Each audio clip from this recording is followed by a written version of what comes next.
नहीं कहा जाता कि दुनिया में माँ की तरह और कोई नहीं। माँ एक शिशु को जन्म से पहले और जन्म के बाद समान प्यार करती है। जन्म से पहले जब बच्चा माँ के गर्भ में होता है। बच्चों, आज हम एक नए टॉपिक के साथ आए हैं। बच्चों, अब तक हमने अलैंगिक जनन, लैंगिक जनन के बारे में जाना। अब हम जानेंगे मानव में जनन। मानव में जनन एक बहुत ही इंपॉर्टेंट टॉपिक है और इसके बारे में आप सबको पता होना चाहिए। बच्चों, मानव जनन, मानव में प्रजनन के नाम से हम जानेंगे। मानव में एक निश्चित उम्र के पश्चात ही जनन की क्रिया प्रारंभ होती है। इसे किशोरावस्था कहते हैं। किशोरावस्था की इस अवधि को यौवना आरंभ कहते हैं। बच्चों, गौर करना, जो मनुष्य होता है, जो बच्चे होते हैं, उनमें एक निश्चित आयु के बाद कुछ चेंजमेंट्स आते हैं, कुछ बदलाव आते हैं। यह आयु सामान्यतः 12 से 13 वर्ष की उम्र में पाई जाती है।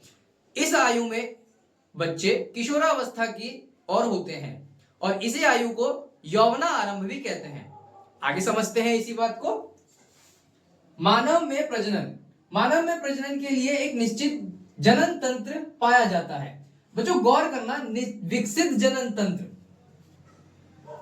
बच्चों, मानव में प्रजनन के लिए एक विकसित जनन तंत्र होता है जो नर और मादा में दोनों अलग अलग प्रकार के होते हैं। आगे समझते हैं इसको।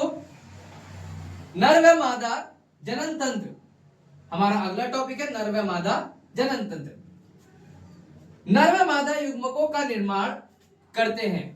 शुक्राणु तथा अंडाणु के मिलने की प्रक्रिया को निषेचन कहते हैं। निषेचन के पश्चात युग्मनज बनता है जो विकसित होकर भ्रूण का निर्माण करता है। भ्रूण का विकास मादा के शरीर में 9 महीने तक होकर शिशु का जन्म होता है। बच्चों, गौर करना, नर व मादा में जनन तंत्र। जो नर व मादा होते हैं उनमें युग्मकों का निर्माण होता है। जब युग्मकों का निर्माण होता है तो शुक्राणु तथा अंडाणु, हमारे दो चीज शुक्राणु तथा अंडाणु के मिलने से एक प्रक्रिया होती है जिसे हम निषेचन के नाम से जानते हैं। निषेचन के पश्चात बच्चों, निषेचन के पश्चात युग्मनज का निर्माण होता है और वो युग्मनज विभाजित होकर भ्रूण का निर्माण करते हैं। वो युग्मनज विभाजित होकर भ्रूण का निर्माण करते हैं और भ्रूण के निर्माण के पश्चात मादा के शरीर में 9 महीनों तक, बच्चों ये अवधि जो होती है 9 महीनों तक होती है। 9 महीनों तक उसका विकास होता है मादा के गर्भ में और उसके बाद एक शिशु का जन्म होता है। इसी में हम आगे समझते हैं। अब हम आगे समझेंगे कि वह किन तंत्रों के माध्यम से, किन अंगों के माध्यम से होता है। बच्चों, आपके सामने एक रेखा आलेख है जिसमें बताया गया है मानव जनन तंत्र कितने होते हैं। बच्चों, नर में और मादा में अलग अलग होते हैं, तो मैं एक एक करके आपको समझाऊंगा। सबसे पहले हम नर जनन तंत्र के प्रमुख तंत्र को जानते हैं। बच्चों, इसमें वृषण, शुक्रवाहिनी और मूत्र मार्ग होता है। इसके अलावा और भी अंग होते हैं।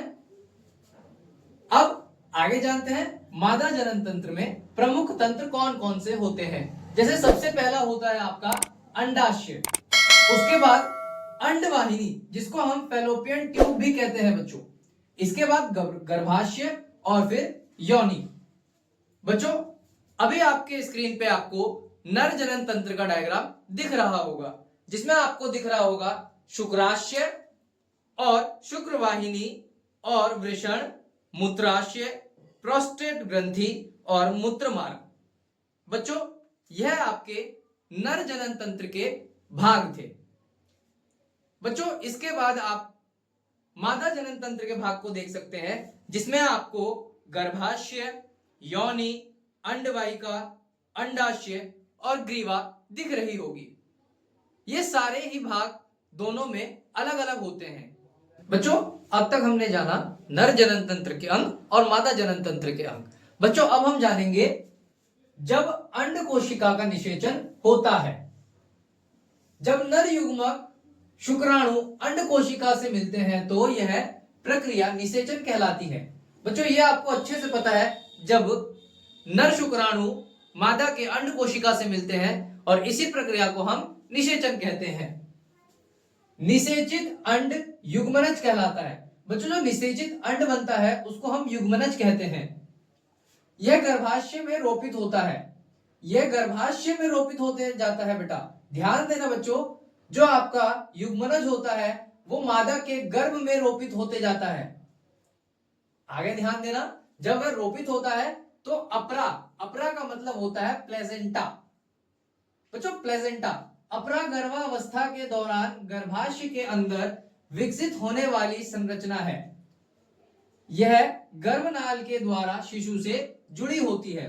यह माता के रक्त से शिशु को ऑक्सीजन तथा पोषण प्रदान करती है।